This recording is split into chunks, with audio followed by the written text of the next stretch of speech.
একঘেয়ে রুটি পরোটা প্রতিদিন সকালবেলা নাস্তায় আর কত বানাবেন? একদিন না হয় স্পেশাল করে এরকম করে বানিয়ে নেবেন। এটা দেখতে যেমন চমৎকার, খেতেও মাশাআল্লাহ অনেক মজার হয়। আর সকালবেলা বানালে ২-১ পিস যদি বেঁচেও যায়, বিকেলবেলাও দেখবেন এরকম নরম তুলতুলেই থাকবে। এত বেশি ভালো লাগে এটা খেতে, আপনি যেকোনো কিছু দিয়েই খেতে পারবেন। নরমালি রুটি পরোটা যেভাবে আমরা খাই, মাংস, ভাজি অথবা সবজি, ডাল সবকিছু দিয়েই দারুণ লাগে খেতে। চলেন, এত নরম তুলতুলে এবং স্পেশাল এই পরোটা বানানোর জন্য সামান্য একটু টিপস যদি ফলো করেন তাহলে কিন্তু বানিয়ে নিতে পারবেন। আর যারা রুটি পরোটা খেতে পছন্দ করে তাদের কাছে বেশ লাগবে। দেখবেন নরমালি যতটা খায় তার থেকে অনেকটা বেশিই খেয়ে ফেলেছে। তো প্রথমেই নিয়ে নিবেন এখানে ময়দা অথবা আটা। আপনি যেটা দিয়ে বানাতে চান বা এই মুহূর্তে আপনার বাসায় আটা ময়দা যেটা আছে সেটা নিয়ে নিবেন। এরপরে এখানে দেখেন আমি কিন্তু নর্মাল পানি দিয়েছি, কোনো কুসুম গরম পানি না।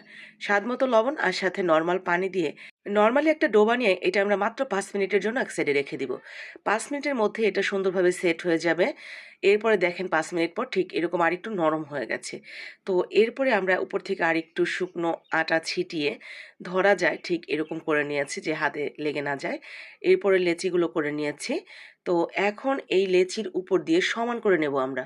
সমান করা হয়ে গেলে এর সাথে সামান্য একটু রান্নার তেল দিয়ে এটা আবারও আমরা ৫ মিনিটের জন্য রেখে দিচ্ছি এক সাইডে।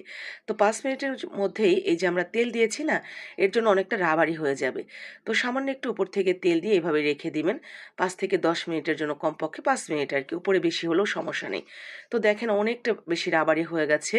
এই রাবারি হওয়ার জন্যই মূলত এই পরোটাটা অনেক বেশি নরম তুলতুলে হবে এবং এটা খেতেও নরমালি যেরকম আমরা রুটির ডো তৈরি করি সাথে সাথে বানিয়ে নিই, তার থেকে অনেক বেশি ভালো লাগবে খেতে। এরপরে তেমন কোনো কাজ নেই, দেখেন সুন্দর করে গোল করে নিয়েছি। এখন এটাকে যে এইভাবে একটু বেলে বড় করে নিচ্ছি। তবে বেলার সময় এখানে আর এক্সট্রা করে শুকনো আটা বা ময়দা ছেটাতে হবে না। গায়ে যে তেল লাগানো আছে সেটাতেই বেলা হয়ে যাবে। তো একটু বড় করে নিয়ে আমরা এটাকে একটু চারদিক থেকে কেটে কেটে দিচ্ছি ঠিক এইভাবে। এই যে কেটে কেটে দিয়েছি না, এর জন্য হবে কি, ভেতরে অনেক লেয়ার হবে। তো এইভাবে এখন আমি একটার উপর আরেকটা জাস্ট এইভাবে উঠিয়ে নেব। তো এই যে এইভাবে জাস্ট ঘুরিয়ে ঘুরিয়ে এটা উঠিয়ে নেব এবং এরপরে গোল করে এটাকে পেঁচিয়ে আমরা রুটি বেলে ফেলবো। তো এই তো এই যে দেখেন, এর জন্য ভেতরে অনেক ছোট ছোট অসংখ্য লেয়ার হবে। আর এই লেয়ারগুলোর জন্য কিন্তু এই রুটি বা পরোটাটা অনেক বেশি নরম থাকবে। তো দেখেন ঠিক এইভাবে আমরা এটাকে সুন্দর করে গোল করে নিয়েছি। এখন আবারও সেম ভাবে একটু বেলে নিচ্ছি। এই পরোটাটা আমার বাসার বা আমি নিজেও পছন্দ করি একটু মোটা করে বানাতে এবং খেতে। তো আপনি চাইলে আরেকটু পাতলা করে বেলতে পারেন। এটা একটু মোটা মোটা হলেই খেতে ভালো লাগে, ঠিক এরকম করে দেখেন। এরপরে এটা মাংসের ঝোল অথবা যেকোনো একটা সবজি ডাল দিয়ে খেতে এত মজার। একদিন বানিয়ে ট্রাই করতে পারেন। তো ২ টা পাশ একটু ছ্যাঁকা হয়ে গেলে সামান্য একটু তেল দিয়ে ১ চা চামচের মতো এরপর আমরা ভেজে নেব একটু লাল লাল করে। ঠিক এইভাবেই আমি সবগুলো বানিয়ে নিয়েছি এবং তেলে ভেজে নিয়েছি।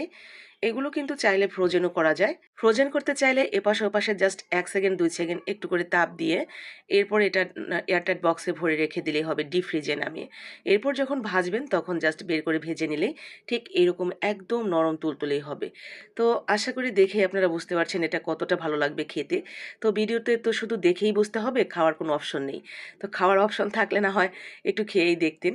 তবে সেই অপশন যেহেতু নেই, তাই কষ্ট করে আপনাকেই বাসায় একটু তৈরি করে খেতে হবে এর টেস্ট বুঝতে হলে। তো ভালো লাগলে বাসায় অবশ্যই তৈরি করে নেবেন। আর যদি বেশি ভালো লেগে যায় দেখা মাত্রই, তাহলে টুক করে একটা লাইক কমেন্ট করে শেয়ার করে দিন যাতে বাকিরাও দেখে বানিয়ে নিতে পারে। একদম সহজ রেসিপিতে নরম তুলতুলে অনেকটা বেশি মজার এই পরোটা রেসিপিটা। তো সবাই ভালো থাকেন। আল্লাহ হাফেজ।